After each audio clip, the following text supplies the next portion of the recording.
तुम्ही जर माय ID card काढलं नसेल तर लवकरात लवकर तुम्ही माय आयडी कार्ड काढून घ्या. कारण आता तुम्हाला कोणत्याही सरकारी योजनेचा लाभ घ्यायचा असेल तर तुम्हाला आता माय आयडी कार्ड काढणं बंधनकारक झालेलं आहे. या माय आयडी कार्डवर तुम्ही कोणत्याही प्रकारचे जे सरकारी योजनेचे फॉर्म आहे ते भरू शकता. आणि तुम्हाला जर कुठे फॉर्म भरायला जायचं असलं तर तुम्हाला सोबत तुमच्यावाले जे वैयक्तिक कागदपत्र आहे ते न्यावं लागत होते. परंतु आता हे माय आयडी कार्ड काढल्यानंतर तुम्ही फक्त या आयडी क्रमांक टाकल्यावर तुम्ही कुठलाही फॉर्म भरू शकता. कारण याच्यामध्ये तुमच्यावाले जे वैयक्तिक कागदपत्र आहे, आधार कार्ड झालं, त्यानंतर आयुष्यमान कार्ड झालं, त्या पॅन कार्ड इत्यादी जे कागदपत्रे आहे ते तुम्हाला याच माय आयडी कार्ड मध्ये दिसून जाणार आहे. आणि आता हे माय आयडी कार्ड काढण्यासाठी तुम्हाला फक्त आधार कार्ड द्यावं लागणार आहे. आणि हे माय आयडी कार्ड वृद्ध व्यक्ती असो किंवा विद्यार्थी असो, सगळ्यांना हे माय आयडी कार्ड काढणं बंधनकारक झालेलं आहे. तुम्ही जर हे माय आयडी कार्ड काढलं नाही तर तुम्हाला सरकारी योजनेचा लाभ मिळणार नाही. आता हे माय आयडी कार्ड कसे काढायचे आहे हे तुम्हाला मी या व्हिडिओ मध्ये सांगणार आहे. चॅनलवर पहिल्यांदा आले असेल तर चॅनलला सबस्क्राईब करून ठेवा. असे नवीन व्हिडिओ मी तुमच्या समोर आणणार आहे. चला तर मग व्हिडिओला सुरुवात करूया. महा आय डी कार्ड तयार करण्यासाठी सर्वात आधी तुम्हाला गुगल क्रोमवर जायचं आहे. गुगल क्रोमवर जाऊन तिथे mahasaarathi.maharashtra.gov.in असे सर्च करायचे. त्यानंतर तुमच्यासमोर असे एक डॅशबोर्ड ओपन होणार आहे. त्यामध्ये तुम्हाला खाली एक ऑप्शन दिसत आहे, तुमचा माय आय डी तयार करा. तुमचा माय आय डी तयार करा या ऑप्शनवर तुम्हाला क्लिक करून घ्यायचं आहे. तुमचा माय आय डी तयार करा या ऑप्शनवर तुम्ही क्लिक केल्यानंतर इथे तुम्हाला तुमचा जो आधार नंबर आहे तो आधार नंबर तुम्हाला मागितला जाणार आहे. तो आधार नंबर तुम्हाला इथं प्रविष्ट करायचा आहे. आधार नंबर प्रविष्ट केल्यानंतर खाली तुम्हाला चौकोन बॉक्स दिलेला आहे.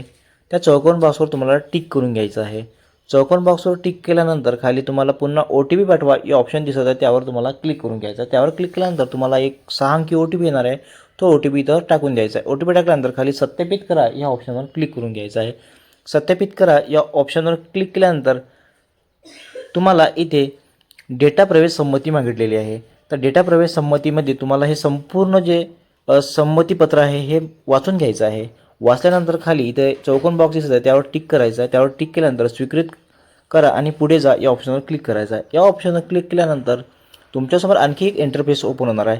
इथे तुमच्याला जे आधार कार्डची नुसार माहिती आहे ती संपूर्ण माहिती इथे येऊन जाणार आहे. तुमचे नाव, जन्मतारीख, तुमची जी लिंक आहे ते संपूर्ण माहिती इथे जशी तशी येऊन जाणार आहे. तर खाली तुम्हाला इथे मोबाईल नंबर मागितलेला आहे, तो तुमचा मोबाईल नंबर टाकून द्यायचा आहे. त्यानंतर तुम्हाला ईमेल आय डी मागितलेला आहे, तर तुमचा ईमेल आय डी असेल तो ईमेल आय डी इथे तुम्हाला प्रविष्ट करायचा आहे. त्यानंतर थोडं खाली स्क्रोल करायचं आहे.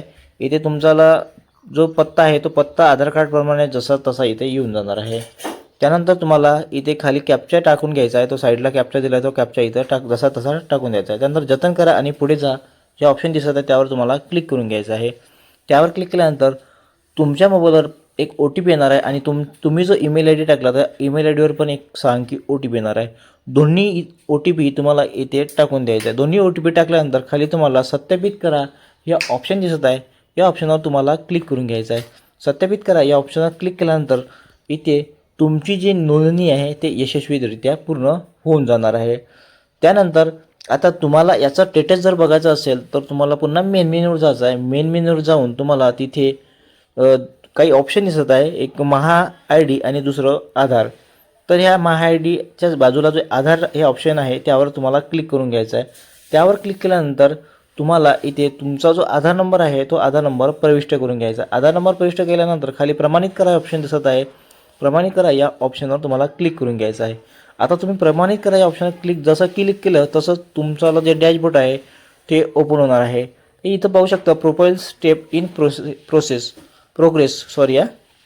तर खाली इथं संपूर्ण माहिती तुम्ही वाचून घेऊ शकता, इंग्लिशमध्ये आहे.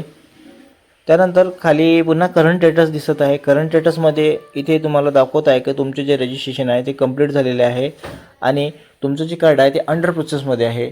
आणि तुमचे जे कार्ड आहे ते 24 आवर नंतर तयार होणार, म्हणजे 24 तासाच्या आत तुमचं जे कार्ड आहे ते बनून तयार होऊन जाणार आहे. आणि याच डॅशबोर्डवर तुमचं जे माय आय डी कार्ड आहे ते येऊन जाणार आहे. तर अशा प्रकारे तुम्ही घरबसल्या तुमच्या मोबाईलवरून तुमचे जे माय आय डी कार्ड आहे ते तयार करू शकता. आणि यामध्ये तुमच्यावाले संपूर्ण जे सरकारी योजनांची जी माहिती आहे आणि तुमच्यावाले जसे की राशन कार्ड आहे, त्यानंतर तसे आयुष्यमान भारत कार्ड आहे, याची संपूर्ण माहिती तुम्हाला या कार्डमध्ये मिळून जाणार आहे.